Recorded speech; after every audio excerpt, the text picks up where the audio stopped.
My name is Charlie Condou. For those of you who don't know me, I'm an actor, a writer, a parent, a gay man. And I will introduce you to the other panellists. Starting on the other end of me, we've got Leng Montgomery, who is a blogger, a diversity role model, and programs assistant at Stonewall. Next, we have Murtha, who is an artist, animator, and co-founder of DDAANN Studio. Is that how you pronounce it? Yeah. Very good.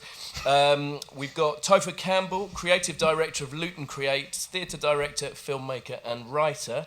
And next to me here, we've got Joannou, formerly of QX magazine, and now deputy editor at Attitude magazine. So I think I'll let each of you sort of introduce yourselves a bit better than I can and say why you're here and what qualifies you to talk about this fascinating subject. And then maybe we'll take the discussion from there. And I'm going to open it up at the end and take questions from the audience. I think we've got a microphone going around because we are recording it today. So there it is at the back. Thank you very much. So if you've got a question, stick your hand up and someone will get a microphone to you. So Leng, do you want to start by introducing yourself and saying a little bit? Sure. Well, thank you for having me here today. The reason why I'm here is I was very interested by the concept of being a man because in my experience, living the life that I've had, it wasn't about being a man, it was becoming a man because I started off my life as a woman and I transitioned to male about 5 years ago. So really, I found today's conversation very interesting because the actual hardest question that I'm asked now, forget all the obvious jokes or even questions about what's in my pants or, do I call you Caitlin? I'm like, no, there is another side of trans to that. It's more a case of what's your sexuality, and I often feel a bit stumped by that question. Cool. Great. Dan? Wow. Hi, everyone. Oh, wow, I have to justify why I'm up here. That's a tough one.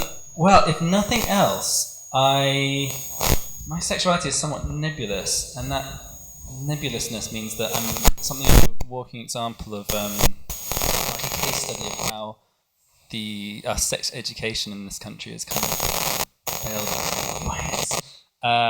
So I identify as bi or pansexual, or kind of just anyone's like fall for anybody, so watch out. So that's something that I kind of had to figure out. I mean, we all had to figure this out for ourselves, what our sexuality and what our identity is, obviously. But my sex education was really, really bad. It's something you only find out at the worst possible moment, how bad your sex education is. It's not something you work out at work, You work that out in really like uncomfortable scenarios. So for me, sexuality was this binary for years. And honestly, this sounds kind of crazy saying this now, but up until my probably mid-20s, I literally didn't really even know the word bisexual existed. I didn't think that was a thing. I thought that I was either gay or straight, and I was fucking everything up every time I fell for a guy when I should be going out with a girl. So, ever since I've kind of been fighting and railing against that. So, I make films and documentaries about that subject, and I'm just still working shit out, basically. And I'm very honoured to be here talking to you all. So, thanks. Hi. It's interesting. It's a good question. Excuse me. I've got a bit of a cold, so I'm gonna plead man flu if I keep coughing. I've got lozenges here. Thank you very much.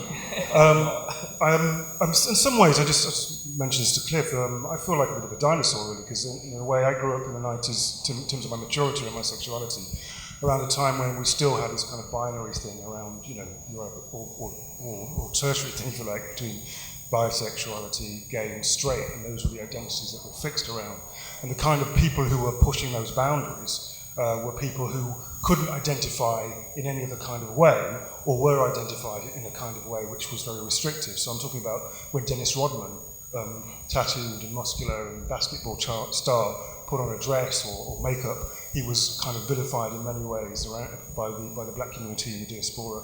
When you look at artists like Prince, or even Michael Jackson in the 90s, the kind of the effemophobia that was directed towards black men was something that kind of restricted a lot of us as young black men in terms of the kinds of choices of our sexual identities that we could have.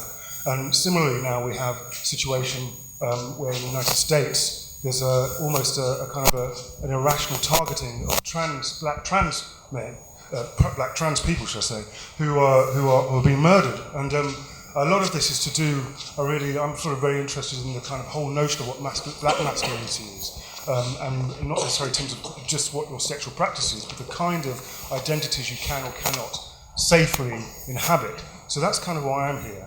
And I'm really interested in investigating what's coming in the future, which is kind of the generations below me, around gender fluidity. I was joking with a friend of mine about a couple of people, Felaguchi and Desire Marie from an organisation or an online platform called FACA, which is about a cultural movement which is about alternative expressions of black queer identity coming out of South Africa. And Desire, who's a performance artist, describes desire as gender neutral. And I said, well, I'm coming out as gender specific. Because I'm like, because in a sense I kind of have a very clear sense of, I like my masculine, my male body. And I like the kind of sexual activity I get up to. So in a sense, it's very much kind of where do you place yourself in a very safe and assertive way, but also having that choice to be very, very different within, in my case, very kind of narrow racial confines of what it is to be black and male and gay or straight or bi. I had pretty much a torturous journey to sexual freedom from a very repressed teenagehood and early 20s. I mean, I grew up in Croydon and in a big Greek family, so being gay was the last thing you could be. But eventually found my way into being gay and being outspoken. And one of the things I championed over the last year and a half was getting together with 30 other organisations, Stonewall, National AIDS Trust, THT, to champion this campaign about same-sex SRE, which echoes your words about sex and relationship education in schools and just how invisible LGBT people are at school and how damaging that can be to people long-term in the future and now. And even today we don't recognise that. So it's one of the interests I have is talking about sexuality, and not just strictly from a sex point of view, but from an intimacy point of view in love and relationships, and just how we see the ramifications now. Just because we've got equality, it doesn't mean we have social equality. Yeah. I wanted to pick up on something that you said before, Topher, about the generations coming up behind us and also where we've come from. Because, I think I'm probably older than most of you here. I was born in the 70s, the early 70s, and when I was a kid, it was pretty straightforward. You had straight people, you had gay people, and occasionally you'd hear about bisexuality. I'm sure we'll talk about bi-invisibility at some point during this discussion. But basically, bisexuals, to my mind, when I was growing up, were people that were greedy, or just gay men that hadn't quite come out yet. And that was it. And these days, I went online to do a bit of research when I found out about chairing this debate or conversation. And I went online to find out the different types of gender identity that there are. And I'll just read out a few of the ones, because there are more than this. These are the few of the ones that I came up with. There's trans men and trans women, cis men and cis women. I can give you descriptions of what these mean later if anyone's interested.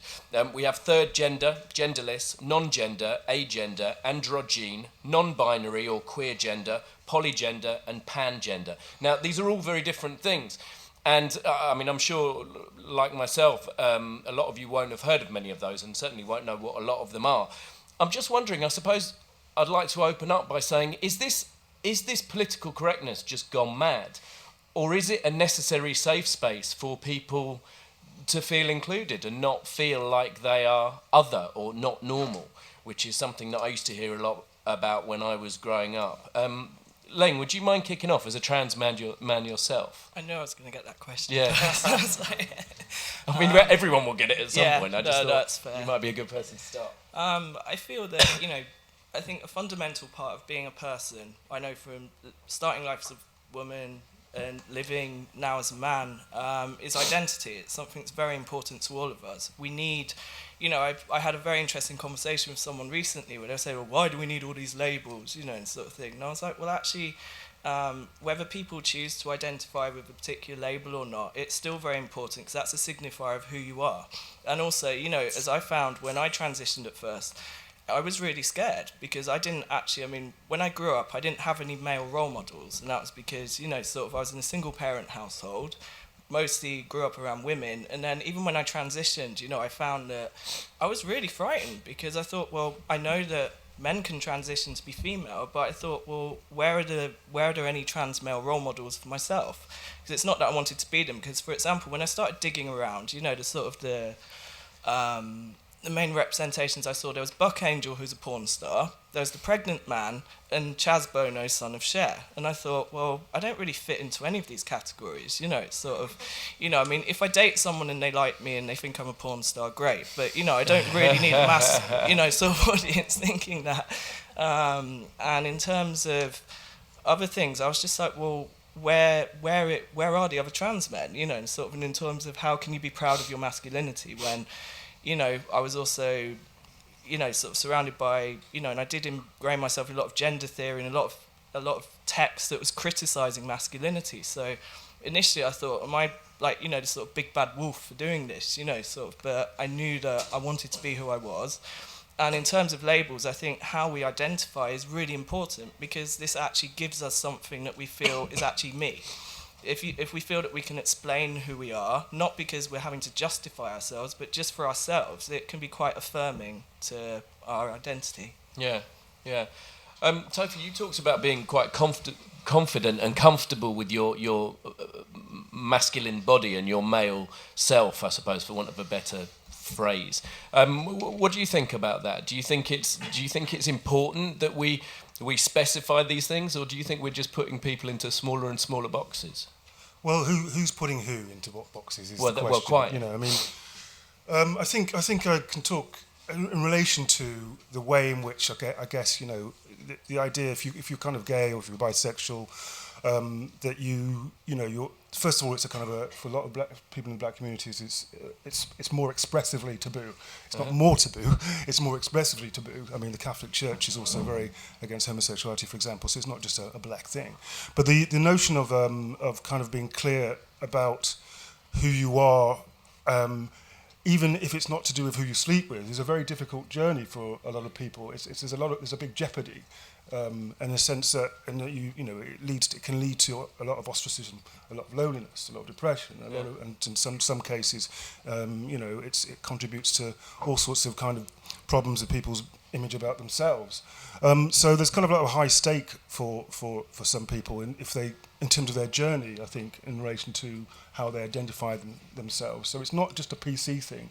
I think going back to Afaka and we're saying this, you know, from South Africa, they talk about the fact that we wouldn't be talking a lot about this because we wouldn't be talking a lot about this now unless we had the internet, because the internet allows for a playful exploration of identity, allows for people to present themselves in multiple ways on multiple platforms, Insta and Pinterest and Facebook and so on and so forth, and Snapchat, and allows ourselves to kind of say, okay, I'm going to try myself out here and there and everywhere else. I think when you look at black male sexuality and you look at the enslaved times, you're looking at a time when masculinity was a pain of death. You know, you're looking at a situation where if you were not to be masculine, right, and strong and worthy of sale, then you were not going to be worthy of anything. And a lot of the issues around black men and their sexuality relates a lot, I think, in the psychological and historical sense to that. Okay, because if you're less than a masculine ideal, there is an idea that you are lowering yourself in the eyes of the potential power that you might have. So when you're looking at sexualities that I won't call normal or not normal, but are different, there is a real kind of, there are high stakes in terms of doing that. It takes a long time to get to a place where you can be comfortable with a different kind of masculinity. And I'm talking about with your straight and effeminate, or with your gay and effeminate, or you're straight, you're gay and you're so-called hyper-masculine.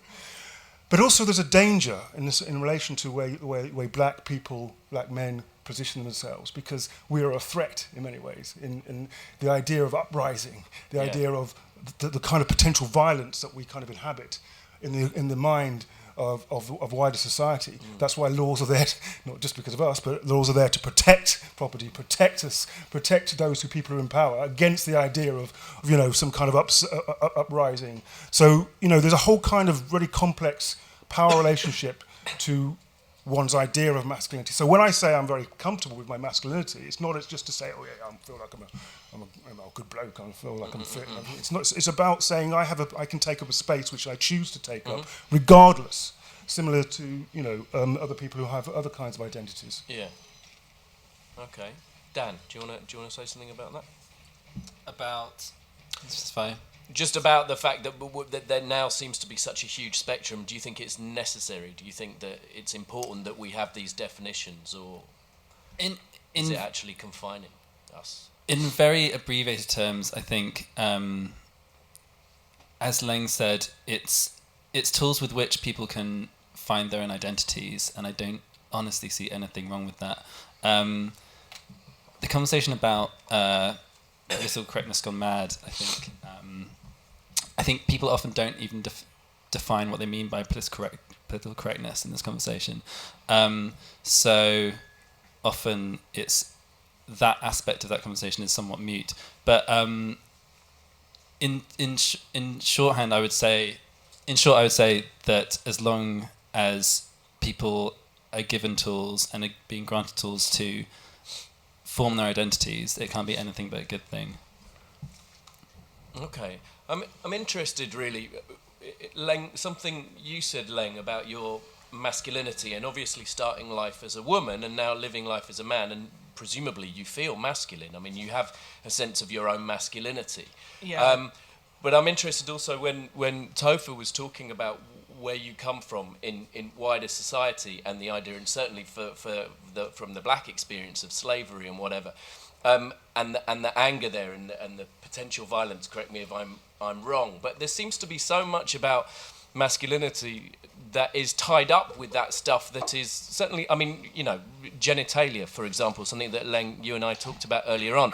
People tend to focus on that stuff, and certainly as a black man, you'll experience the stereotypes that come with that. And I'm wondering how much that has to do with our sense of our own masculinity, whether that is, because when I think about being a man, obviously I think about my sex and my body, and my penis is a huge part of that. So I'm interested to know how that must be a conversation that you as a trans man have all the time, because people tend to be focused on that kind of stuff. Does that have an effect on masculinity? It does sometimes, or usually when I out myself as trans, one of two things happens, which is quite funny. Sometimes people are very surprised, and I'm actually going to patent it soon. I call it the triple stare. The triple stare? What happens is, I say, hi, I'm trans, and then it's like eyes meet, face, chest, groin. It sort of moves in a slow motion, and, which can be a bit disturbing if you're giving a talk in a school, or when people sort of do this sort of look where they half stand, and then it's like, and I'm just like, I'm not going to poke you in the eye, it's like sort of, but yeah, there is a lot of focus on that. Or the other thing is the perceived privilege that comes with being male, which is possibly where I'm going to say the controversial things. People say, oh, well, you look very masculine, so you've got all of this privilege. And it's like, well, I don't like to get into privilege debates too much, but in my experience, sometimes I've found, for example, it's a lot harder to express vulnerability when you're masculine, because you're seen as weak. Yeah. If, when I've been in dating situations before, even, I've had people saying, well, you need to be more forward, you need to be the man, you need to, and I'm like, you're actually perpetuating gender stereotypes, when on the one aspect there's an argument that men shouldn't be doing this, they should try and be more neutral, or they should try and do this, and then sometimes I think the ultimate feeling I was left with was like, well, where do I fit in? Can I just be myself? Why do I have to sort of conform to what's being prescribed to me or projected onto me as well? Because I find the projection was very difficult when I first came out as trans, because I'd have people that would, they like to check how trans I was. So if I was binding my chest, seriously, I would have people, both men and women in this, and I will highlight that females have done this quite actively. I'd have people patting me, I'd have people like grabbing my chest, grabbing my groin area and things like that. And really? Yeah, and on a few occasions I said, you know what, if I did that to you, that would be there's a very clear word for what that is. Yeah. And it's like, oh, you're a man, you should take it. Why do you think they can transgress that? Sorry to use that word. Why do you think they feel they have the right to intrude on your body like that? Well, that's what I found. Do they treat it as other, do you think? Or? Yeah, because that's what upset me overall was the fact that I was being looked at anything other than a person. It's like, it's like sort of being trans meant that was this new subspecies of category, and it's like, it's like we don't just pop out of a stage covered in glitter and, sort of everything going there. It does. I was going to come to you actually, because we the trans community are having a bit of a moment right now, which I think we're all aware of, although that does imply that at some point when they've had their time, they'll all crawl back into whatever cave it is that they've come from. We can just get on with the gay question, which is what it's all really about, isn't it? And I think, Cliff, as with your work in journalism and gay journalism, you must be experiencing or seeing this kind of from the coalface, really, and witnessing the kind of sea change that we have. And the hope is that once you know something, you can't unknow it. So the trans community seemed to be where gay people were 30 years ago in a way, and it feels like a really exciting time. I just wondered what your thoughts were on this huge change that seems to have happened, and the fact that there do seem to be so many different possibilities now, if you like. Well, it's just redefining everything that we've taken for granted for a long time. It's interesting what you said before about when you think of masculinity, you think about these physical attributes, because everyone's spoken so far about masculinity being these physical attributes, and then you touched on them being something more than just physical. And that's, for me, if you say to me, what is being masculine? What does it mean to be a man? It's, for me, there are other things. It's about integrity. It's about dignity. It's about being confident in who you are and treating other people with respect. They're the actual initial things that come to me, and I think that's the learning curve that I've been through in life. Like, to get to where I am, to be comfortable in my own skin, even though I'm not 100% comfortable in my own skin, because I don't think anyone truly is. Do you know what I mean? You've always got to negotiate, privileged society.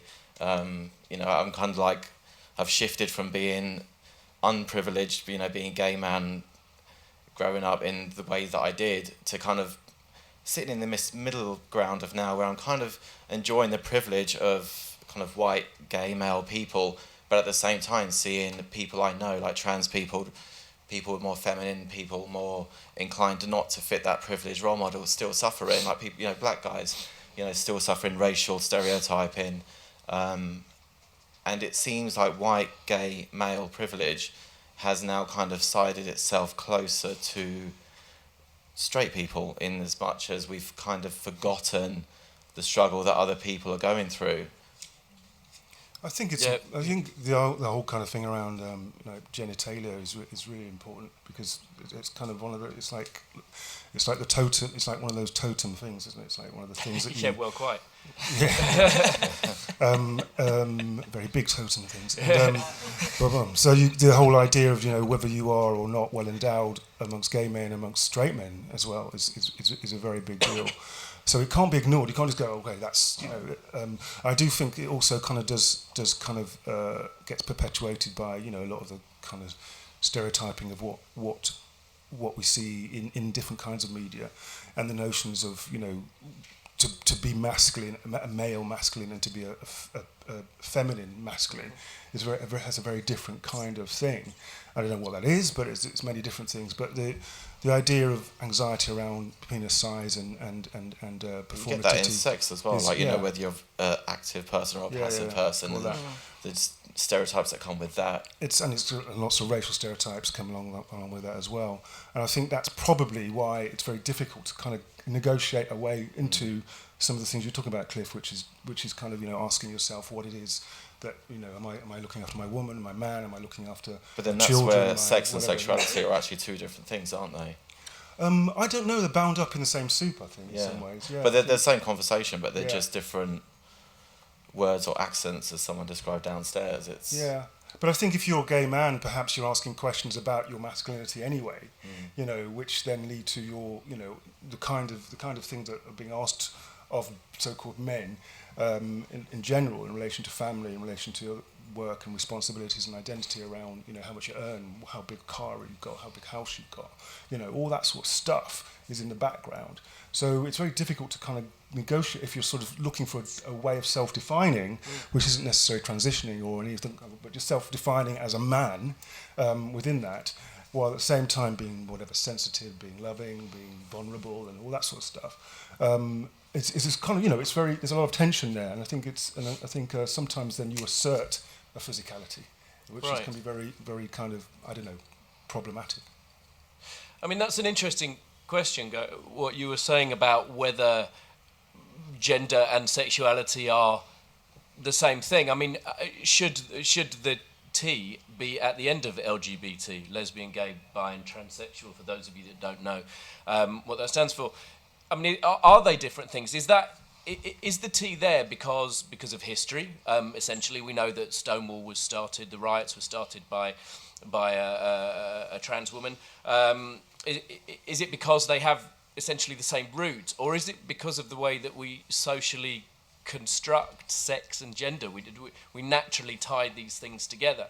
I mean, are they different things? Is your gender tied up? You were saying earlier on, Leng, you didn't... I think historically our community's been held together by the fact that we weren't heterosexual, we weren't heteronormative, and that's what brought the community together in the late 60s and the early 70s. It's because we were all, we were other. And queer. That's really, it's a really disparate community because you've got lesbians, gays, bisexual, and all the trans community and everything in between, whether you're queer or intersex.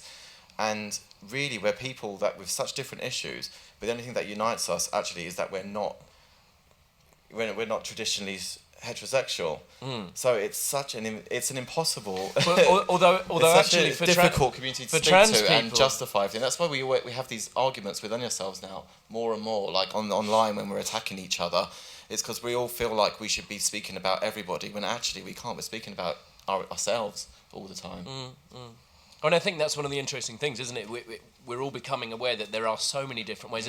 And what you realise is that ultimately we are all individual people. My sexuality as a gay man, a gay white man of 43 years old, is completely different to any other gay man in the same group, if you like. And I think that's part of the point, isn't it?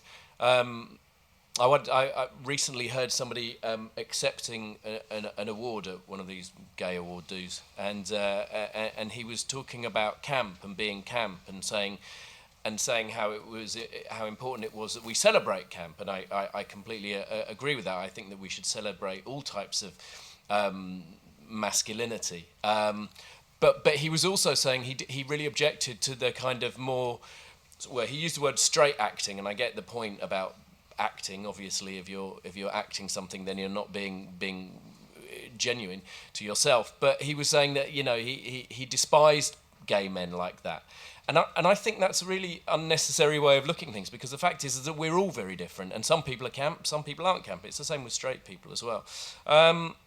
So I think I'm gonna open it up a bit and see if you guys have got any questions that you'd like to ask. Are there any straight people in the audience? I know, I feel like we've sort of let you down. Are there any straight men in the audience? Oh, great.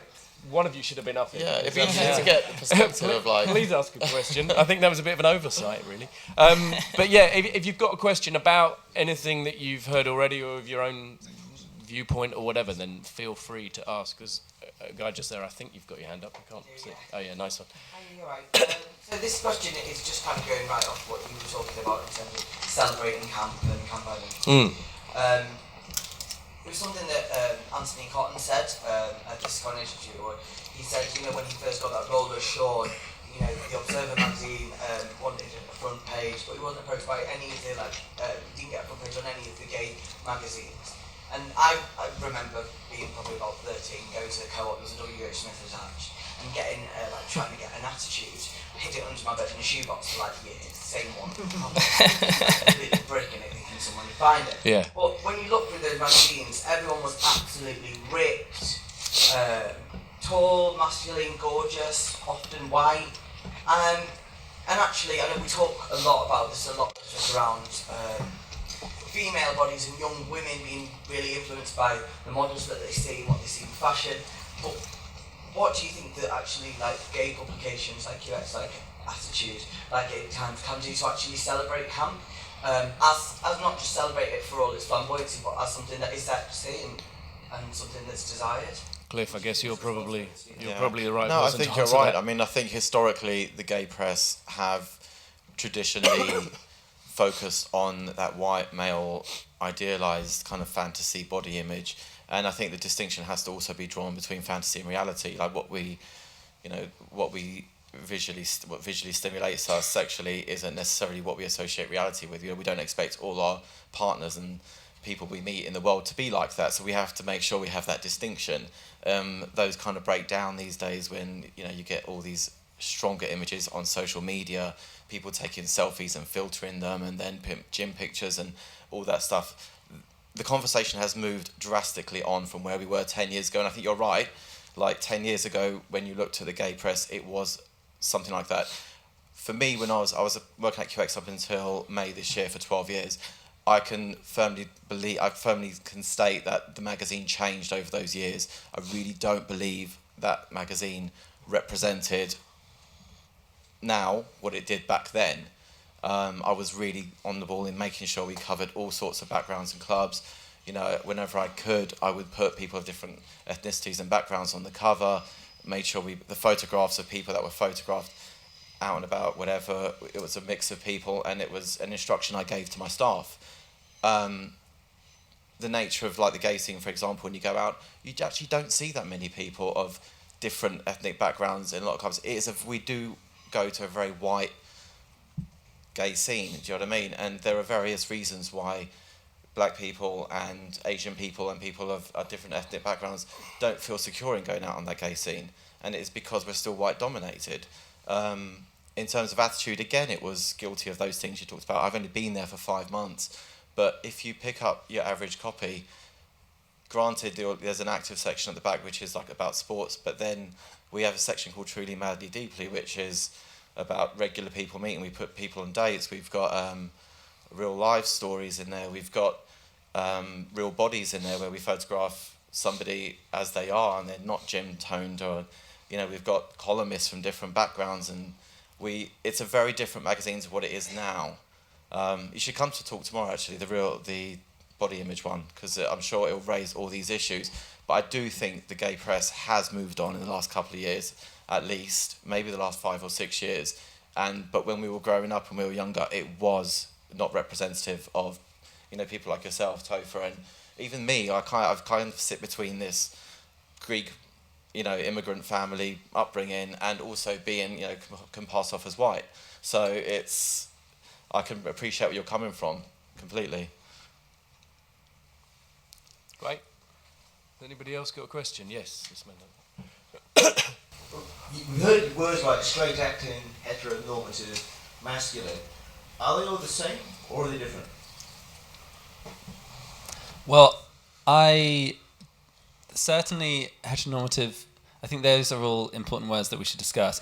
I kind of acted straight for a long time, if someone kind of had made me choose a binary, straight or gay, which one, I would have to choose straight because I date more women. I mean, it's a ridiculous scenario to put yourself in because it excludes so many people. I mean, it ignores trans people entirely. But heteronormativity, it's interesting actually. Whenever I type heteronormativity into my phone, it still wants to autocorrect it to something else, and there's still a red line under it on Windows and Mac OS, which I think is interesting. So like it's something that's still, it's a new concept that our society is still dealing with. But I don't think that it ever needs to go hand in hand with ideas of masculinity. I see myself as a man, and it's interesting what you're saying about masculine identity and how, like, okay, obviously this whole festival is just like mostly people navel gazing about the nature of being a man, and if you didn't want that, you've come to the wrong festival. But in terms of what like male identity, I haven't really been convinced of anything that people list as being something that defines a man that can't define a person. So I always feel like that argument falls down. Like they say you have to be accountable, you have to be good, you have to be all these things. Like, well, that's just being not a dick. Like, that's just being a nice person who's thoughtful. I don't really see what really sets apart men that much from anyone else. So I would separate out all those three things as completely different things. And I argue that they're completely separate conversations. yeah, it'd be interesting to hear what everyone else has to say though on that. Yeah, I got a problem with this straight acting thing. I don't know. It's just like I don't understand what that means. I mean, you know what I mean? It's like I think it was always the implication, because I used to get described as straight acting all the time, and I found it really offensive. Because but I mean, what I'm trying to say is that that's not even a place I'd even inhabit as a kind of conversation starter. You know what I mean? It's like, you know, I'm Topher. I've got other male friends and female friends, and they have lots of different ways of performing themselves in the world, you know, and that's kind of about it, really. And then, you know, I think it relates to sexual practice. I think the idea of power and the idea that if you're straight, you inhabit a different kind of status of power, and you may therefore fulfill a certain kind of desire or a certain kind of like fantasy, and that's kind of, and the online world is full of fantasy, you know, straight and gay. Does that come from a gay shame that we kind of grow up with, that you feel? You don't want to be the woman in the relationship. Or you don't want to have sex with somebody that is anything less than, you know, straight acting or butch or whatever. I guess for some people, yeah, but it's not. I mean, not for me personally. No, I mean, we're talking in general terms. In a general sense, but I kind of like to talk personally because it's specific. You know, because you know, if we talk we generalise, and then we, you know, we're sort of in a mush. I mean, there are five unique and interesting people on here, and 100 or so people in the audience who have very different experiences of their own sexual identities and practice, and their kind of sense of themselves in the world. And I think that's what we're here for, and I think that's what makes it more interesting. And I think for anybody there's a certain consciousness if you're a minority that perhaps you have, and you can make certain decisions about how you're going to behave in the world. But for me, that consciousness has given me the ability not to think about judging people in the way that I get judged all the time in relation to what kind of sexuality I am, what kind of intelligence I am, what kind of job I do, where I live, all that kind of baggage that everybody in the press and social media and everybody else kind of works so kind of you know, sort of so much to kind of present, while at the same time asserting the right to playfully be myself as well. You know, so as an 18 or 19-year-old, I remember, you know, I remember sort of going to Miss Selfridge and dressing in Miss Selfridge trousers and tops and stuff like that, and playing with my absolute kind of, you know, conventional masculinity in a way that I felt fine, because I just thought, fuck it, you know, I'm just going to be who I am. And so that's very masculine, interesting, to be able to do that, precisely, to have that kind of self-confidence. Precisely, there's a confidence that I innately have about myself, but that's not nothing to do with how the rest of the world talk about straight acting or not. But also, that's not something that necessarily is should only be for men. Women can have that too, and I do think it's an interesting conversation that we've sort of briefly touched on, the idea of sexual practice and what you're into. And as a gay man or even a straight man, if you like being penetrated, then do we still internalize that? Do we still consider that to be a feminine thing? Do we still feel somehow that we are less masculine because we want to be penetrated, particularly by another man and his penis? You know, is that part of the question of sexuality and male identity? Is that something that we've got ourselves tied up with, or is it something that we really need to let go of? Because actually, it doesn't necessarily mean that just because you're being penetrated, you're less of a man. Some might argue you're more of a man. It takes quite a lot to be able to do that sometimes. Moving on. But I don't know if you've got anything to say about that, or it kind of ties in with what you were talking about, the guy in the cap behind about camp and being seen as slightly more feminine. I mean, I wonder if that's one of the big fears that gay men have, being seen as the woman. No? Okay, just me. Well, I'm just asking generally. Feel free to chip in. Maybe you as a bisexual man could... This is interesting, because like amongst my male friends who identify as things other than straight and gay, like there's this phenomena. Do you know what a bro job is? Have you heard of that? Yeah. It's kind of a dumb term, but like basically it's straight guys who like occasionally have sex with dudes, and when they do, they Does this really happen? And so like there's this whole thing that they want a dominant sexual experience, and they think that they can get that from a man as opposed to a woman. That's a thing. That's the thing. And so, but there's also, I mean, I've 4 or 5 of my really close girlfriends who've now kind of, I grew up with in nightclubs, and then we became best friends, and now they're settled down with kids. Over that last, 15, 16 years of partying, they've all like had boyfriends here and there, and at least 3 of their male experiences of straight guys they've been with have liked to be penetrated by their female friends. It's like this unwritten silence amongst straight men that they can't talk about it even though they enjoy it. Yeah, but it's interesting, isn't it? Because there's a big difference between being penetrated and being penetrated by a man. I mean, they're very different things. One is about a sensation and a feeling. Do you know what? It's because you're leaving yourself open to that. I guess you're vulnerable in what is traditionally viewed as masculinity. Yeah. Do you know what I mean? But that's kind of what I was getting at before. Yeah. That's what I'm interested to know. It is a power thing, because traditionally, a man penetrates a woman. So it's... With his big totem. Yeah, exactly. And I think we just carry that on as gay people. I think there's an obsession with an idea that you can only be someone who penetrates and to be real, to be a real man. You know, in Latin societies, in Spain or in South America, you get that a lot. So the idea that you're not gay, excuse me, if you fuck somebody who happens to also be male, if you're male, and I think that's kind of, so there is kind of, it's all bound up in that. But I think for me, it's kind of really, I think the discovery about who you are and how you are is really much more bound up in kind of the way in which you kind of have a comfortable contradiction, you know, about the things that you inherit and inhabit historically in terms of your identity, whether you're effeminate or masculine in traditional sense, and what you then decide you're going to be. You know what I mean? Yeah. So, I mean, and that's kind of where I'm at, you know, that's kind of, I kind of find it very difficult sometimes to talk from a position of, to use the word heteronormity or other kind of norm. I don't want to talk from that position. I want to talk from another, I want to come from somewhere else, like, you know what I mean? Because, like, there's so much bullshit. You know, when I step out the door, there's so much bullshit that people will want to talk about me that has got nothing to do with where I come from or what I am or where I'm going, that I kind of just like patiently want to kind of work my way back to. So if I'm having a relationship with somebody, then what happens in relation to that. And I think I resist the idea that the way in which I'm operating is just around kind of the way I'm socialised, but I acknowledge that there is part of it, and I think that's kind of for me. That's kind of we're talking about identities, aren't we? We're talking about notions of identity and how you're. So it's not so. So it's kind of very different to saying transitioning or to being effeminate or to being masculine, and to. It's more about kind of what you're talking about, Cliff, about the kind of what it is to be human in relation to other people around you, and I think that's a more kind of open and progressive and possible place than to just think, to be sitting in these kind of spaces, which do oppress. You know? Yeah, of course they do. Of course they do.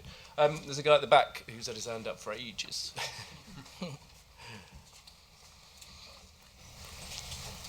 Hi, Leng. I'm mostly interested in what you're saying about the idea of privilege.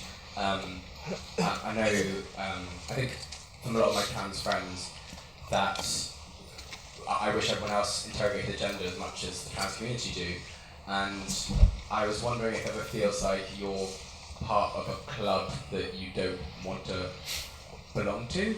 Like, you're talking about things that you find that are stereotypes about masculinity that make it difficult, and I just wondered how you negotiated that journey. That's a really good question, actually, because this is going to sound, again, a little bit controversial, but for many years when I grew up, I didn't like men very much.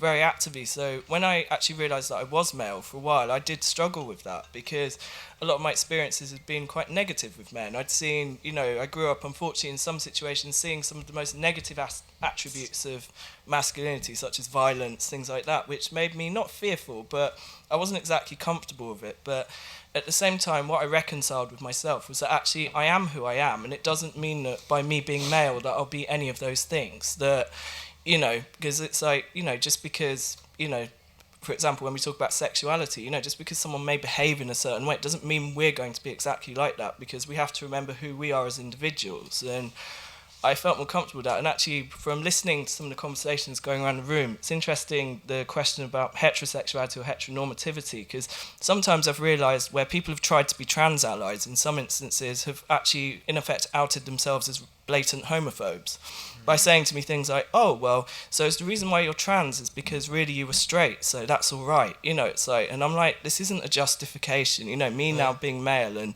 just because I happen to mostly have relationships with women, it doesn't actually mean that I'm straight. You know, because I'm sorry, I didn't go through all of this work, all of this styling that I do on myself to have all bar one as my only socialisation option. It's like, you know, it's like you just, I mean, you just wouldn't, would you? It's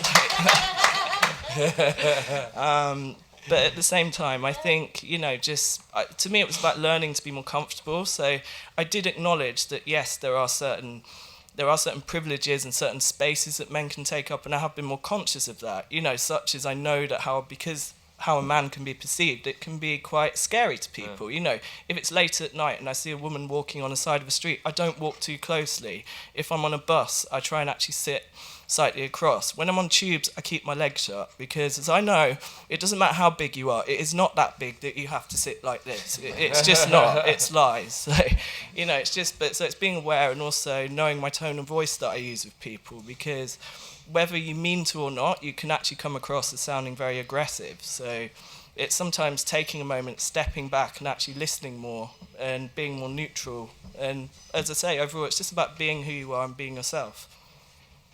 Great, thank you. Yes, this guy here, and then I'll come to this man at the front. Yeah, I just think it's important to mention something that maybe hasn't been mentioned, which is the phobia and the kind of prejudice that exists within the gay community towards the gay community. And I'm thinking particularly about things like Grindr, where guys are kind of actively and openly quite prejudiced and vicious and cruel about other guys' bodies and other guys' ages and other guys' personas and interests, etc. So I think when we talk about the gay community, I'm always a little bit wary of what that actually means, because I think I question that word. And the other thing I was going to say was about labels of masculine and feminine. I don't think they're always that useful as anything really, because if on the one hand we're saying you can have a woman who's very masculine and a guy who's very feminine, well, are those labels useful at all? Because what is masculine and feminine? Well, quite. No, I'd agree with that, actually, yeah. No, I think you're right. I mean, those two labels are useless because I grew up with two sisters, a mother, and 14 aunties, most of whom had 3 or 4 children, most of whom were girls. So I grew up in a very female-dominated house, even though none of the women ever went to university. It was always my male cousins and uncles that went, you know, and me that went to uni. The women were still strong and powerful.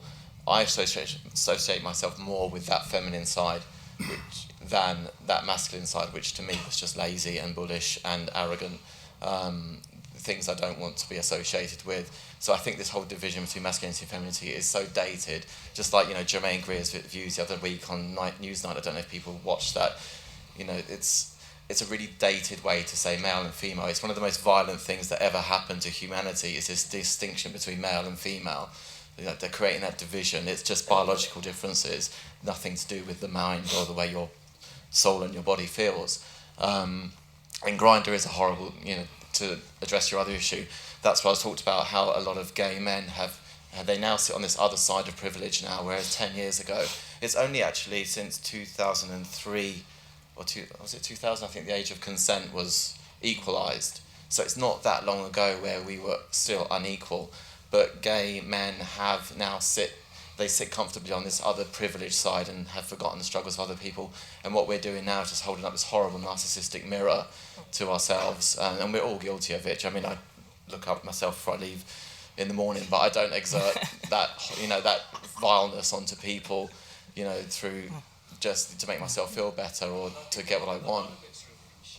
Yeah, exactly. This is what we talked about earlier. It's, you know, growing up and what you desire and what you want, and you know, being horrible with it. Do you know what I mean? Why say what you don't want? Say what you're looking for. Everyone's allowed to have sexual preferences, but why say I don't want this, I don't want that? Just say I'm looking for this. It's so much easier. Yeah, I mean, no, for sure. I found Grindr quite an offensive space sometimes, because I actually helped someone with a PhD recently because, you know, I was looking at my conversations that I was having, because people were having conversations with me, but it was just very interesting how there was this free-for-all of, I'm going to be really offensive. Like, for example, oh, so you're trans, so does that mean you have a wig and heels? I was like, no. After explaining I've got wig and heels. Yeah. Well, that's good. But, I gave those up, so it's like kind of there. And another one was, one conversation interested, well, you're not really a real man, so you're not here. And it's like, well, and I don't like, this person messaged me, went through all these types of people that they don't like, based typically about race. And so I did politely point out that actually I am a mixed race person, even though I look quite white, and that I find actually what you're saying is actually really racist. And I said, would you say this to any of the other groups? He's like, oh, well, obviously I couldn't tell with you, so that's why I felt I could tell you this. And I was just like, wow. Or the ultimate one was, oh, a trans man. Well, I watched a bit of porn about them recently, and I thought I'll have a go at one. I've never met one before. Like, I'm on someone's bucket list. So, so obviously, no, thank you. It's interesting because I think you talk about just on the masculine femininity thing. This kind of some people can pull off traditional notions of femininity better than others. You know what I mean? And so and I'm not sure if I'm one of them. You know what I mean? So there's a kind of an interesting thing around. So when I talk about kind of asserting identities which you're comfortable with, it doesn't mean to say that if you assert a masculine identity or a feminine, it's not that you're kind of asserting a generalized one. You're just kind of sitting comfortably in your skin in terms of where you sit, and that's it. And I don't care really. If I didn't feel I was kind of conventional in some way and I didn't fit there, wherever else I fitted, then that's where I would be also.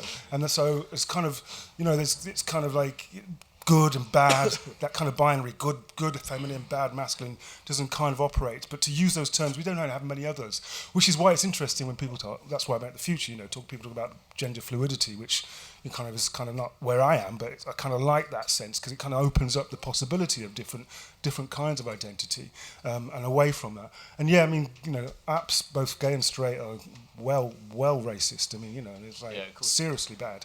And the whole kind of stereotypes about sexual organs and kind of the veracity of what you can and cannot do, and people kind of just behaving.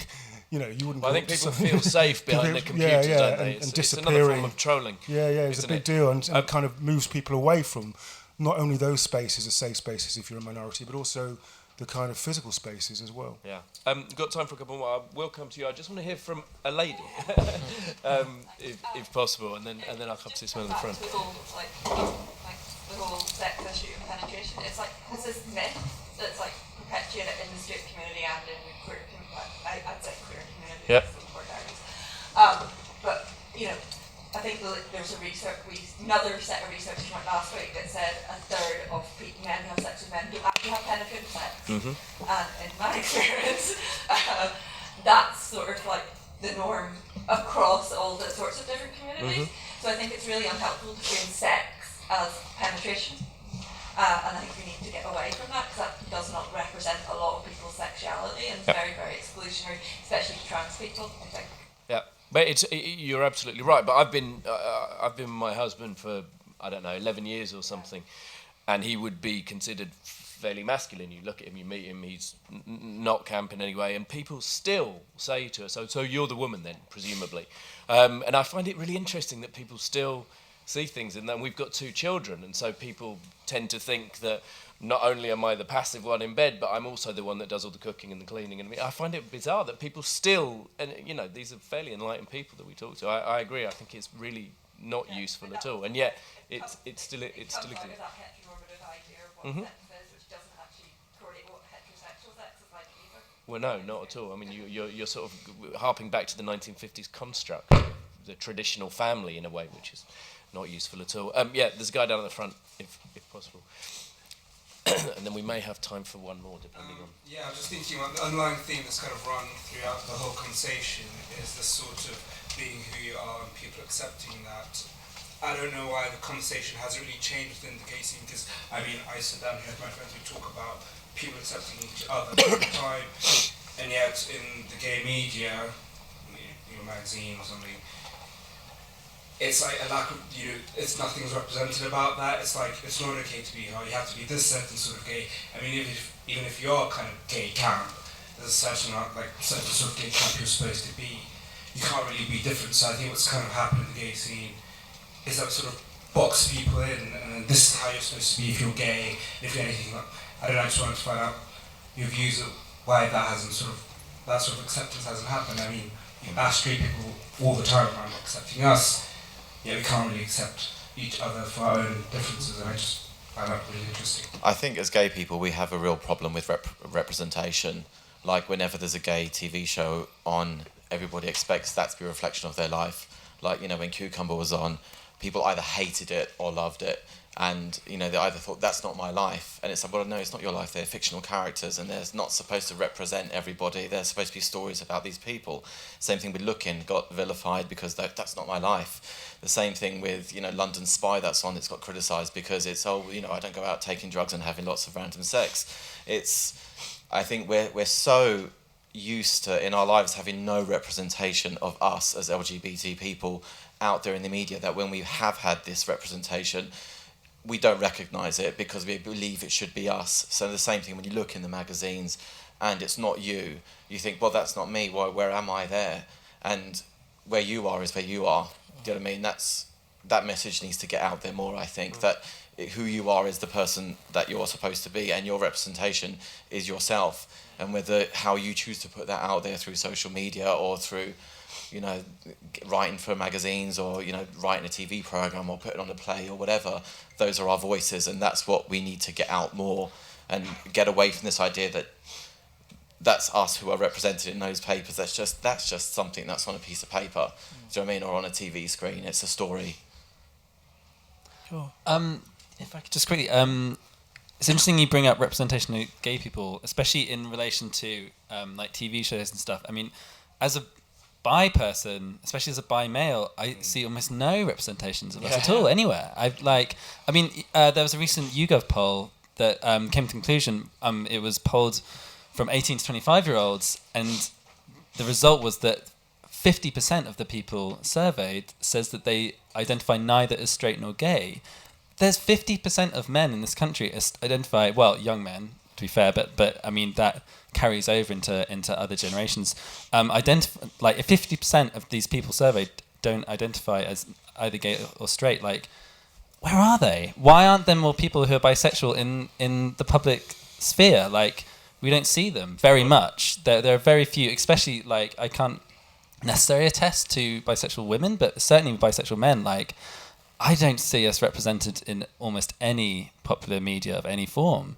So that's also interesting. I just wanted to put that out there. Well, and I'd love to. I was as an actor, and I was on Coronation Street for a number of years playing a gay man, and then my character fell in love with a woman. And I think initially I was only supposed to be with her for a couple of months, and it was meant to be just a bit of a storyline, really. And then I was obviously going to go back to men, and that was that. But the public seemed to like us together, so I ended up continuing this relationship for, I think we were together for 18 months. So we were living together and all the rest. And yet my character would never say that he was bisexual.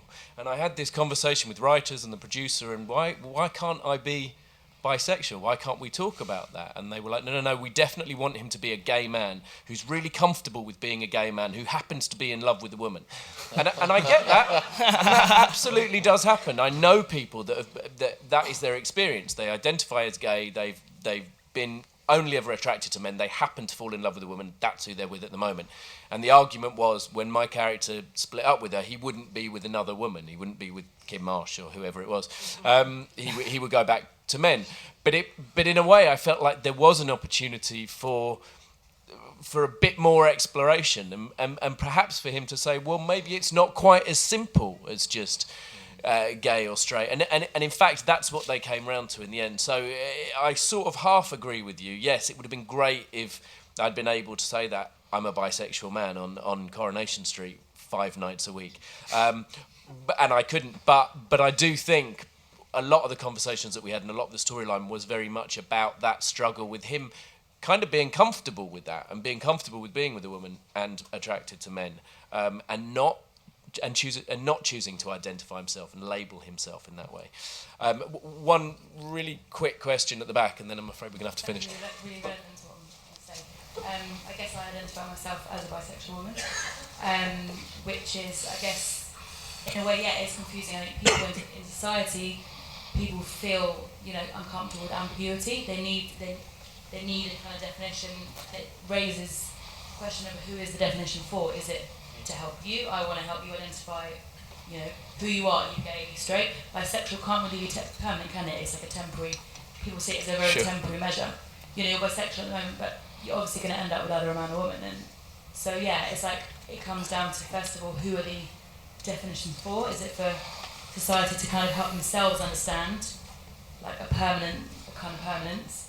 And also it kind of comes back as well to like, in a way it can be double-barreled. It can be like, the bisexuality can be, or any kind of definition can be liberating for someone, or it can be constrained. So it's a dual factor, I guess. Yeah. Yeah, it's in a way. I am confused as well. I'm sort of, yes, I am a bisexual woman, but hold on a minute. If I label myself bisexual, I'm never really sure, and so I have a lot of my own issues. I know that I'm drawn, inspired, connected, attracted to both sexes. Yeah. And I'm proud of that. So it's just about, where do we go with definitions? I agree. Yeah. I mean, I think sexuality is one of the most powerful things on this planet. I mean, it creates people and it makes people fall in love and everything. And I think traditionally, for hundreds and thousands of years, sexuality has been controlled by establishments. I mean, that's what religion was created for. It's about sin. It's about not enjoying your body. It's not about enjoying yourself. I mean, there's been a real shift of movements in the 70s to re-embrace sexuality, which the gay liberation movement was actually about liberation of sexuality. It wasn't necessarily about gay equality. It wasn't about marriage rights and this and that. The gay movement of the 70s was about sexual liberation and people being able to love who they wanted to be.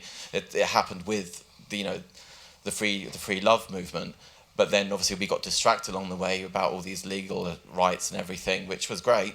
But I think what's happening now is we're kind of having that conversation again about sexuality and how potent and powerful it can be, which people in power don't like that. I mean, they don't like to let people have that power to be free to love who they want, because it undermines, this white male patriarchal system of people, with privilege going to Oxford and everything and living the life as they want to live in those boxes. I like the idea of gender confusion or sexual identity confusion. I think, closeted bisexuals like myself, who, politically gay, but God knows what else. It's like, so I kind of like being in that kind of space personally in terms of my history, but at the same time, I think that's kind of what's kind of positive. It's like you kind of have the possibility for constant change and evolution, and I think that's kind of the thing around.